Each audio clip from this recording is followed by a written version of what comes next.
அன்பின் பிதாவே, இந்த காலை வேளைக்கா உமக்கு நன்றி செலுத்துகிறோம். ஆண்டவரே ஸ்தோத்திரம் கர்த்தாவே, உம்முடைய வலது கரமும் உம்முடைய பரிசுத்த புயமும் எங்களுக்கு ரட்சிப்பை உண்டாக்கினது என்று சங்கீதக்காரன் சொல்லுகிறது போல, ஆண்டவரே உம்முடைய வலது கரத்தையும் உம்முடைய பரிசுத்த புயத்தையும் ஆண்டவரே நன்றியோடு நினைக்கிறோம். ஒவ்வொரு நாளும் எங்களுக்கு ஆண்டவரே ரட்சிப்பை கொடுத்து எங்களை ஆசீர்வதிக்கிறதுக்காக உமக்கு நன்றி செலுத்துகிறோம். இந்த காலை வேளையில கூட ஆண்டவரே, அந்த பராக்கிரமம் உள்ள அந்த வலது கரத்தினால எங்களை தொட்டு ஆசீர்வதிக்கும்படியாய் ஜெபிக்கிறோம். இந்த நாளின் வேத தியானத்தை எங்களுக்கு ஆசீர்வதித்து தாங்க. நேசிக்கிற இயேசு கிறிஸ்துவின் இனிய நாமத்தில் கேட்கிறோம் பிதாவே, ஆமென். யோசுவா 18வது அதிகாரம். இஸ்ரவேல் புத்திரரின் சபை எல்லாம் சீலோவிலே கூடி அங்கே ஆசரிப்பு கூடாரத்தை நிறுத்தினார்கள். தேசம் அவர்கள் வசமாயிற்று. சீலோ அப்படின்ற இடத்துல ஆசரிப்பு கூடாரத்தை வச்சு அத அங்க ஆசரிப்பு கூடாரம் அப்படின்றது அங்க பலிபீடம் இருக்கும், உடன்படிக்கை பெட்டி இருக்கும், தேவ பிரசன்னத்தை அது குறிக்குது. இப்ப ஆலயம் இருக்கிற மாதிரி, தேவ ஆலயம் இருக்கிற மாதிரி அந்த நாட்கள்ல ஆசரிப்பு கூடாரம் இருந்துச்சு.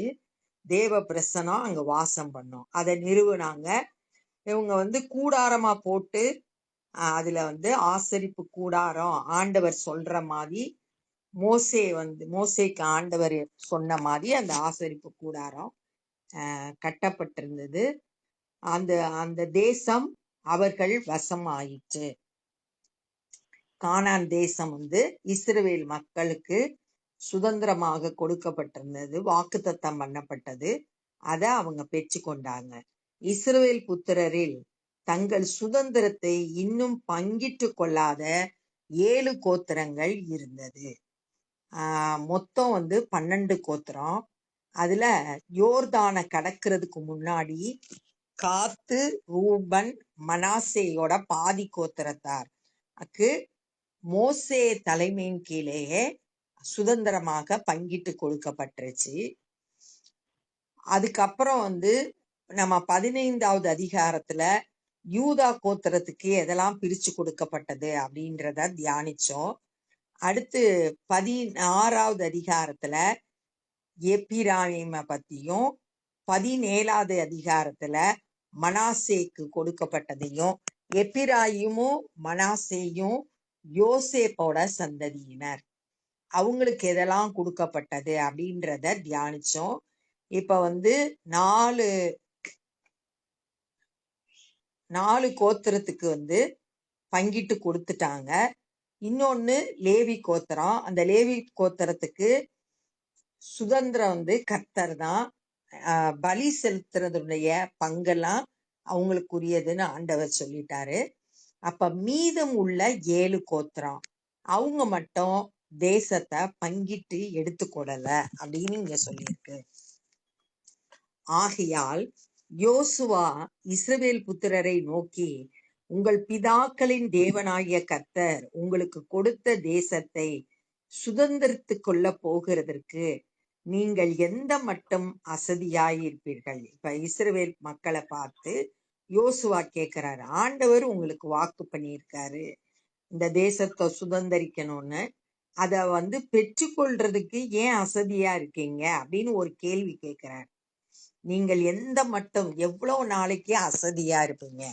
நம்மளும் கூட ஆண்டவர் நமக்கு வாக்கு பண்ணி இருக்க எல்லாத்தையும் பெற்றுக்கொள்றதுக்கு நம்ம ஜாக்கிரதையா இருக்கணும். அத முதல்ல அறிந்து கொள்ளணும். ஆண்டவர் எதெல்லாம் நமக்கு சுதந்திரமா கொடுத்திருக்காருன்னு அறிந்து கொண்டு அதை தேவனிடத்திலிருந்து நம்ம கேட்டு பெற்றுக்கொள்ள வேணும். அந்த வாக்கு தத்தத்தை விசுவாசித்து நம்ம பெற்றுக்கொள்ள வேண்டும். கோத்திரத்திற்கு 3 மனுஷரை தெரிந்து கொள்ளுங்கள். அவர்கள் எழுந்து புறப்பட்டு தேசத்திலே சுற்றி திரிந்து அதை தங்கள் சுதந்திரத்திற்கு தக்கதாக விவரமாக எழுதி என்னிடத்தில் கொண்டு வரும்படி அவர்களை அனுப்புவேன். இப்ப யோசுவா சொல்றாரு, ஒவ்வொரு கோத்திரத்திலையும் 3 பேரை தெரிந்தெடுக்கணும். மீதமுள்ள 7 கோத்திரத்துல ஒவ்வொரு கோத்திரத்துக்கு 3ன்னா 21 பேரை தேர்ந்தெடுக்கணும். அவங்க எழுந்து புறப்பட்டு அந்த கானான் தேசத்தை சுற்றி பார்க்கணும். சுற்றி பார்த்து அந்த எதெல்லாம் இருக்கு அப்படின்றத, எதெல்லாம் சுதந்திரமாக நம்ம பெற்றுக்கொள்ளணும் அப்படின்றத விவரமா எழுதணும். அந்த எழுதிட்டு என்கிட்ட கொண்டு வாங்க அப்படின்னு சொல்லிட்டு சொல்றாரு. அதை 7 பங்காக பகிர கடவர்கள்.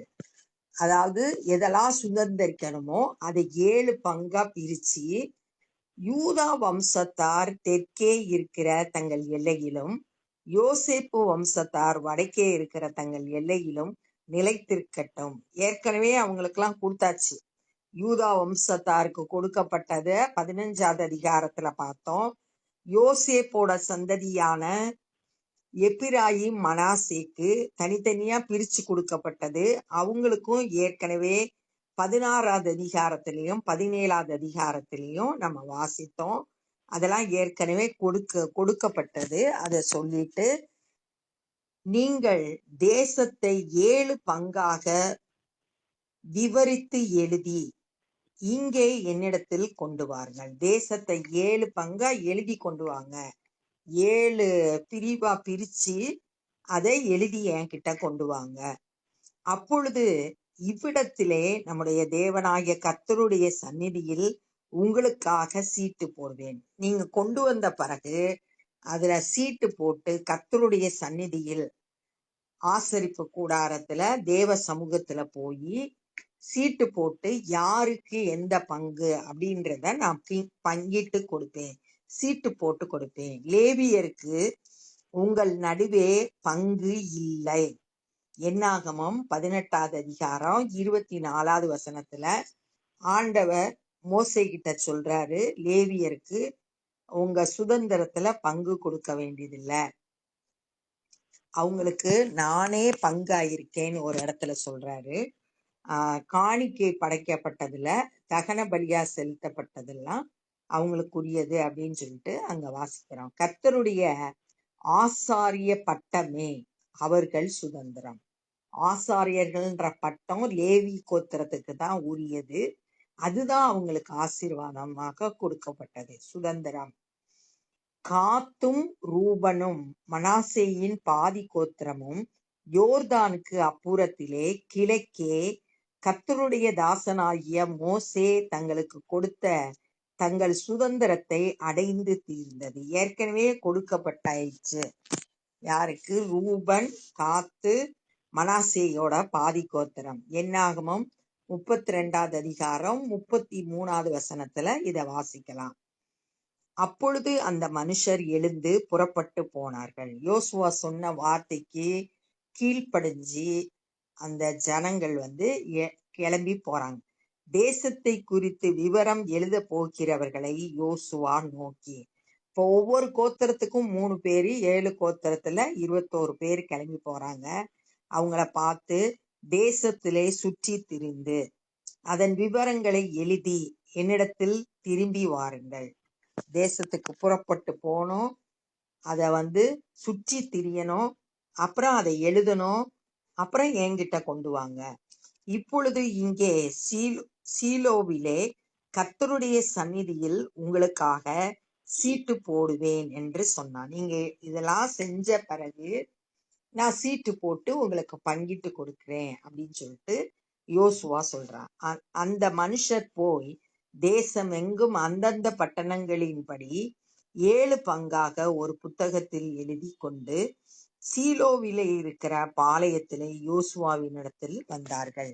யோசுவா என்னென்ன சொன்னாரோ அதை அப்படியே செஞ்சு அதை எழுதி இப்ப யோசுவா கிட்ட கொண்டு வர்றாங்க.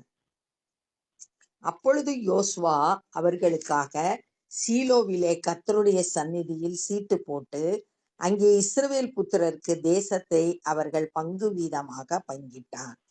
அதுக்கப்புறம் சீட்டு போட்டு பங்கிட்டு கொடுக்கிறான்.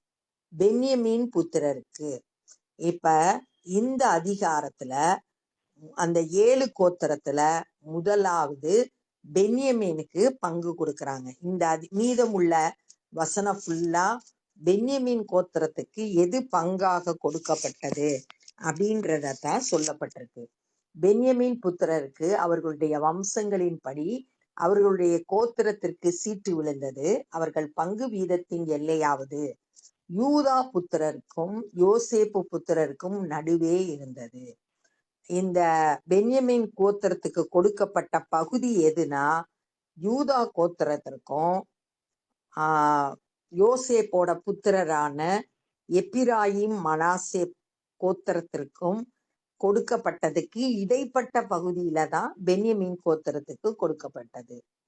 அவர்களுடைய வட எல்லை போர்தானிலிருந்து வந்து எரிகோவுக்கு வடபக்கமாக சென்று அப்புறம் மேற்கே மலையில் ஏறி பெத்தாவேன் வனாந்தரத்திற்கு போய் முடியும். அங்கிருந்து அந்த எல்லை பெத்தேல் ஆகிய லூசுக்கு வந்து லூசுக்கு தென்பக்கமாய் போய் அதரோத் அதாருக்கு தாழ்வான பெத்தோரோனுக்கு தெற்காய் இருக்கிற மலையருகே இறங்கும். எந்தெந்த பகுதி எல்லாம் பென்யமீன் கோத்திரத்துக்கு சேரும்ன்றத இங்க சொல்லியிருக்கு. அங்கிருந்து எல்லை மேற்கு முளைக்கே பெத்தோரோனுக்கு எதிரே தெற்காக இருக்கிற மலைக்கு தென்புறமாய் திரும்பி கீரியாத் பாகால் எனப்பட்ட யூதா புத்திரரின் பட்டணங்களாகிய கீரியாத் எயாரீம் அருகே போய் முடியும். இது மேற்கு எல்லை. அடுத்து தெற்கு எல்லை சொல்லியிருக்கு. கீரியாத் எயாரீமில் முடிவில் இருக்கிறது. அங்கிருந்து எல்லை மேற்கே போய் நெப்தோவாவில் நீரூற்றுக்கு சென்று அங்கிருந்து ராட்சதர்களின் பள்ளத்தாக்கில் வடக்கே இருக்கிற இனோமு குமாரனின் பள்ளத்தாக்கிற்கு எதிராக மலை அடிவாரத்திற்கு இறங்கி அப்புறம் தெற்கே எபூசியருக்கு பக்கமான இனோமின் பள்ளத்தாக்குக்கும் அங்கிருந்து என் ரோகேலுக்கும் இறங்கி வந்து வடக்கே போய் என் மோசுக்கும் அங்கிருந்து அதுமீன் மேட்டுக்கும் எதிராக கெலிலோத்திற்கும் அங்கே இருந்து ரூபன் குமாரனாகிய போகானின் கல்லீனத்திற்கும் இறங்கி வந்து அரபாவுக்கு எதிரான வடபக்கத்திற்கு போய் அரபாவுக்கு இறங்கும். அப்புறம் அந்த எல்லை பெத்து ஒக்லாவுக்கு வடபக்கமாக போய் யோர்தானின் முகத்துவாரங்களில் தெற்கான உப்பு கடலின் வடமுனையிலே முடிந்து போம். இது தென் எல்லை. கிராமப்புறங்களின் எல்லை யோர்தான் தானே. அது பென்யமீன் புத்திரருக்கு அவர்களுடைய வம்சத்தின்படி சுற்றிலும் இருக்கிற எல்லைகளுக்குண்டான சுதந்திரம். எந்தெந்த எல்லை அப்படின்னு சொல்லியிருக்கு. 21வது வசனம், பென்யமீன் புத்திரர் கோத்திரத்திற்கு அவர்களுக்கு வம்சத்தின்படி இருக்கிற பட்டணங்களான ஆவன அப்படின்னு சொல்லியிருக்கு. இங்க வந்து 24வது வசனத்துல 12 பட்டணங்கள் அப்படின்னு சொல்லியிருக்கு.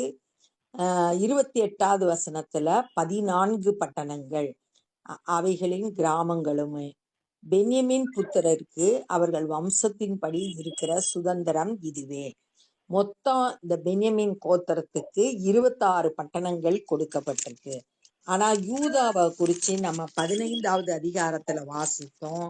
அவங்களுக்கு 112 பட்டணங்கள் கொடுக்கப்பட்டிருந்தது. அது பெரிய ஏரியாவா இருந்துச்சு. ஆனா இந்த பென்யமீன் புத்திரருக்கு மொத்தம் 26 பட்டணங்கள் தான் கொடுக்கப்பட்டது. ரொம்ப ஒரு சின்ன பகுதியா இருந்துச்சு. அப்ப இந்த நாள்ல நம்ம என்ன கற்றுக்கொண்டோம்னா, ஆசரிப்பு கூடாரம் சீலோவிலே இருந்துச்சு.